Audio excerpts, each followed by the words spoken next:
राजनीतिक पर्यटन है उनके लिए, ये उनके लिए राजनीतिक पर्यटन है।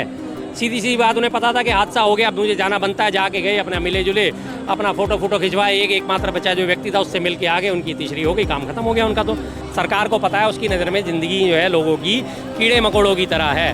200 मरे, 400 मरे, 500 मरे, 600 मरे, 700 मरे से कोई फ़र्क नहीं पड़ने वाला।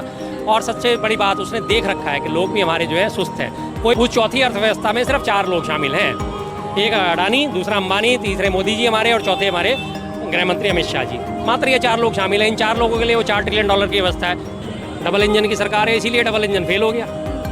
एयर क्रैश में 2 इंजन का विमान था, 2 इंजन का विमान था, डबल इंजन की सरकार के 2 इंजन फेल हो गए। तो इसलिए मणिपुर इनके लिए कोई मायने नहीं रखता। बड़े बड़े देशों का युद्ध रुकवाने का दावा ठोकने वाले पापा ने वार रुकवा दी थी, लेकिन मणिपुर की वार नहीं रुकवा पा रहे। नमस्कार।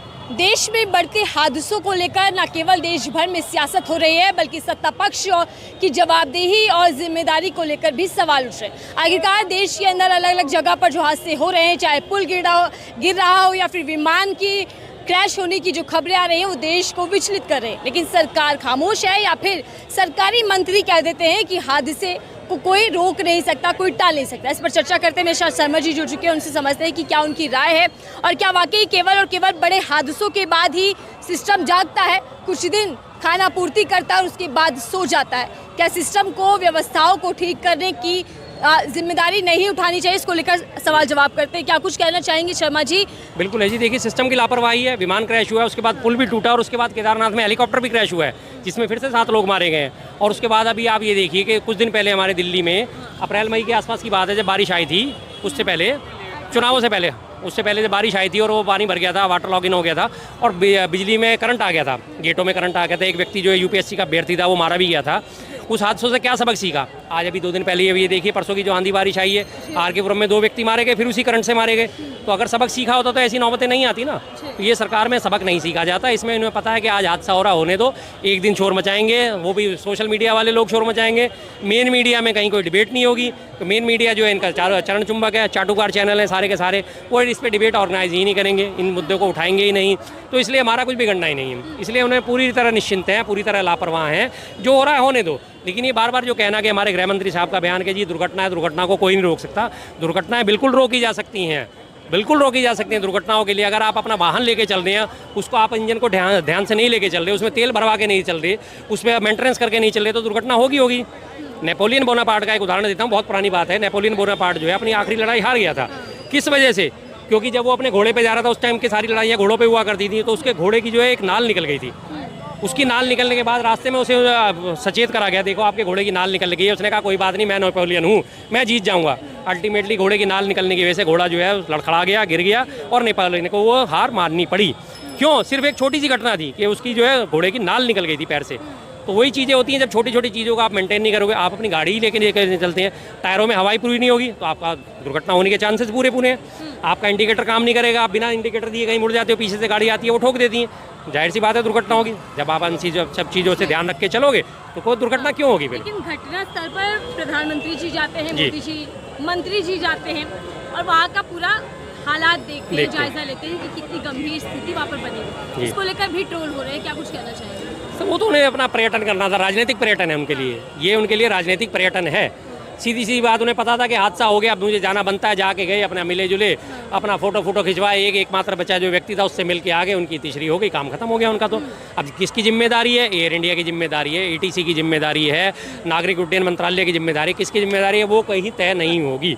एक SIT गठित जरूर कर दी गई है। SIT अपनी 2-4-5 दिनों में जितना भी उसका टाइम लिमिट दी गई है, रिपोर्ट बता देगा जी हाँ जी इंजन फेल हो गए थे अचानक से, और ये हमने तो सब जांच करी थी, लेकिन कुछ ना कुछ ऐसा हो गया जो अभी पकड़ में नहीं आ रहा है, कि इसके लिए गहन जांच की और ज़रूरत है। आगे भी और जांच करके रिपोर्ट पेश कर दी जाएगी, बात खत्म। लोगों के दिमाग से हादसा उतर जाएगा। अब जैसी की बात है कि जैसी कि अभी 2 दिन हो गए इस बात को, हादसे को हुए, तो उसके बाद से ईरान और इजराइल का युद्ध चल रहा है। आज के अखबारों में फ्रंट पेज पे ना हादसे की खबर थी, ना किसी और चीज़ की खबर थी, ना किसी से वो करंट से मरने वालों की खबर थी। ईरान और इजराइल के युद्ध की जो खबर थी वो फ्रंट पेज पे छाप दी गई है। आज तमाम चैनल ईरान और इजराइल के युद्ध को लेकर शुरू हो गए हैं। मुद्दा दबा दिया, फौरन मुद्दा पलट दिया, बात खत्म बस। लेकिन सर, इन हादसों से सबक लिया जाएगा कि भविष्य में ऐसी घटनाएं ना हो? सरकार नहीं लेगी। सरकार को पता है उसकी नज़र में ज़िंदगी जो है लोगों की कीड़े मकोड़ों की तरह है। 200 मरे, 400 मरे, 500 मरे, 600 मरे, 700 मरे से कोई फ़र्क नहीं पड़ने वाला। और सबसे बड़ी बात, उसने देख रखा है कि लोग भी हमारे जो है सुस्त हैं। कोई प्रदर्शन नहीं, कोई विरोध नहीं, परिजन जो है वो अपने परेशान हुए पड़े हैं, 271 लोगों के परिजन हैं, वो अपनी सिर्फ परिजन की हमें लाश ही मिल जाए वो इसी भी चीज़ में संतुष्ट है, वो विरोध प्रदर्शन नहीं करेंगे। इससे 4 दिन पहले इसी हवाई जहाज़ में जिसकी ये दुर्घटना हुई थी, इसकी वीडियो सर्कुलेट हुई थी कि हवाई जहाज़ में कितनी कमियां हैं, खामियां हैं, लेकिन उसके ऊपर कोई एक्शन नहीं लिया गया। तो जाहिर सी बात है कहीं कोई एक्शन नहीं होगा, कहीं कोई जवाबदेही नहीं होगी। ज़्यादा से ज़्यादा क्या होगा, 2-4 ग्राउंड स्टाफ के लोग जो हैं उनको जो है सस्पेंड कर दिया जाएगा, उन्हें बर्खास्त कर दिया जाएगा, बात खत्म। तो क्या आम जनता की जान के साथ खिलवाड़ किया जा रहा है? बिल्कुल कराया जाता है, 24 घंटे खिलवाड़ किया जाता है। आम जनता की तो कीमत समझती ही नहीं है जनता, ये सरकार आम जनता की तो बिल्कुल ही अकाउंटेबिलिटी है ही नहीं उसकी नज़रों में। अगर आम जनता की कीमत समझती होती तो इस एक तरफ तो हमारे देश में 1 लाख करोड़ रुपए का बुलेट ट्रेन का प्रोजेक्ट चलाया जा रहा है, दूसरी तरफ हमारे ट्रेनों की हालत क्या है। इससे 5 दिन पहले ये भी जो है मुंबई में आपने देखा था ना, 2 ट्रेनें आपस में टकरा गई थी और गेट पर काफ़ी लोग लटके हुए थे, इधर वाले भी और इधर वाले भी, और वो दोनों आपस में टकरा के जो है नीचे पटरियों पर गिर गए थे और उसमें 5 लोग मारे गए थे। तो क्या वो अपने लोकल ट्रेनों को समृद्ध करने की कोशिश नहीं करती, उनके डब्बे बढ़ाने की कोशिश नहीं करती, ट्रेनों के फेरे बढ़ाने की कोशिश नहीं करती? अगर आम जनता की कीमत इन्हें होती तो नहीं करेंगे। लेकिन दूसरी तरफ सरकार ये दावा कर रही है कि हम चौथी सबसे बड़ी अर्थव्यवस्था बनने जा रहे हैं, हम विश्व गुरु बनने जा रहे हैं, लेकिन देश के हालात क्या कुछ बयां कर रहे हैं? उस चौथी अर्थव्यवस्था में सिर्फ 4 लोग शामिल हैं, एक अडानी, दूसरा अंबानी, तीसरे मोदी जी हमारे और चौथे हमारे गृह मंत्री अमित शाह जी। मात्र ये 4 लोग शामिल हैं। इन 4 लोगों के लिए वो 4 ट्रिलियन डॉलर की व्यवस्था है। एक आम आदमी जहाँ ये घूम रहा है उसको 4 ट्रिलियन डॉलर की व्यवस्था का 1 रुपये का भी अगर उसे कोई फ़ायदा मिल रहा हो तो बताइए। 4 ट्रिलियन अर्थव्यवस्था होने के बावजूद क्या हमारा पेट्रोल सस्ता हो गया, क्या हमारा डीजल सस्ता हो गया, क्या हमारी गैस सस्ती हो गई, क्या हमारी कॉपी पे जीएसटी जो लगती है वो बंद हो गई, पेन पेंसिल पे जीएसटी लगती है वो बंद हो गई, लोगों को खाद्यान्न मिलना बंद हो गया, शुरू हो गया? कुछ नहीं, वहीं का वहीं है सब कुछ। 4 ट्रिलियन डॉलर की अर्थव्यवस्था दिखा रहे, लेकिन साथ साथ ये भी तो बता दीजिए जनता को, देश को, कि उस 4 ट्रिलियन में 2.5 ट्रिलियन डॉलर का तो हमारे ऊपर कर्ज भी है, ये भी तो बता दीजिए। 11 साल बेमिसाल अमृतकाल, ये दावा किया जा रहा है। 11 साल बेमिसाल नहीं है, 11 साल बेहाल है। अमृतकाल नहीं है, मृतकाल है, लॉलीपॉप काल है, सरेंडर काल है। हर जगह से सरेंडर कर दिया इन्होंने, हर जगह इन्होंने जनता को लॉलीपॉप थमा दिया। एक बड़ी पुरानी मुल्ला नसीरुद्दीन साहब की मुझे किस्सा याद आता है, जब जो उन्होंने मुल्ला नसीरुद्दीन साहब हमेशा गधे पे बैठ के सवारी करा करते थे, तो गधा उनका एक जगह जाके अटक गया, आगे चलने से इनकार कर दिया और उनका भूख लग रही थी गधे को। अब उन्हें अल्टीमेटली घास का सिर्फ एक गट्ठर था और सफ़र बहुत लंबा था, और गधे की आदत होती है जब उसका पेट भर जाता है वो आगे चलने से इनकार कर देता है, फिर वो गधे को लोटना मारना जरूरी होता है, गधा ज़मीन पर जरूर लोटता है। तो मुल्ला नसीरुद्दीन साहब ने क्या करा, वो गट्ठर निकाला, अपनी लाठी में बांधा और गधे के मुंह पे आगे ऐसे कर दिया।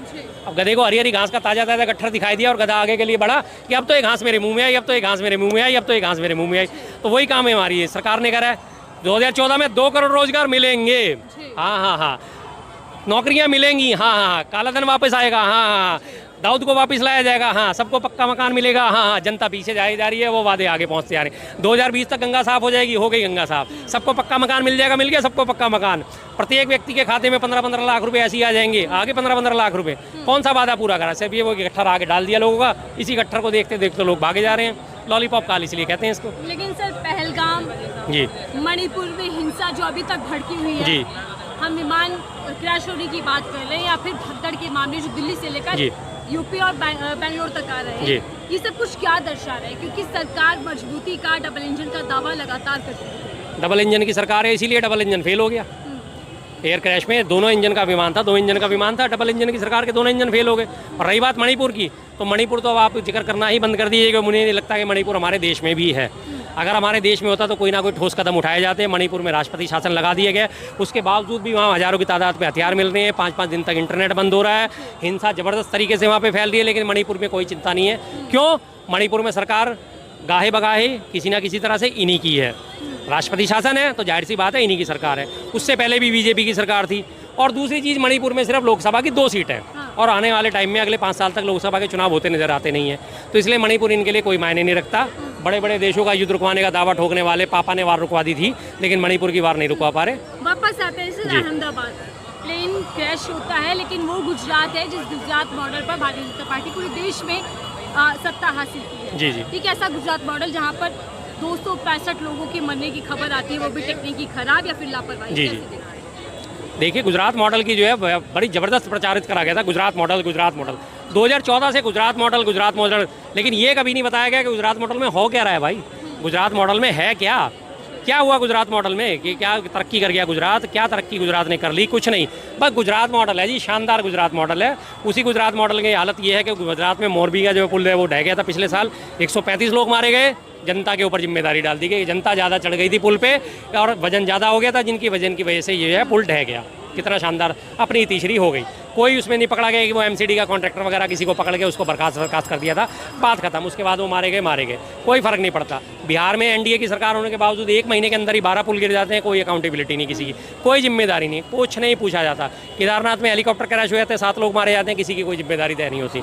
ना हेलीकॉप्टर कंपनी की जिम्मेदारी तय होगी, ना डीजीसीए की जिम्मेदारी तय होगी, किसी की कोई जिम्मेदारी नहीं। जिम्मेदारी से भागने वाली सरकार है। उसे पता है कि आज लोग मरते रहेंगे, कल को लोग भूल जाएंगे, फिर कोई एक नई घटना हो जाएगी, उस नई घटना में उन्हें उलझा देंगे, पिछली घटना भूल जाएंगे। धन्यवाद सर समय देने के लिए। देश के अंदर जो घटनाएं घट रही हैं और जो हादसे हो रहे हैं उनको लेकर क्या जवाबदेही तय होनी चाहिए और सरकार को मजबूत कदम उठाते हुए व्यवस्थाओं को ठोस करना चाहिए, आपकी क्या राय?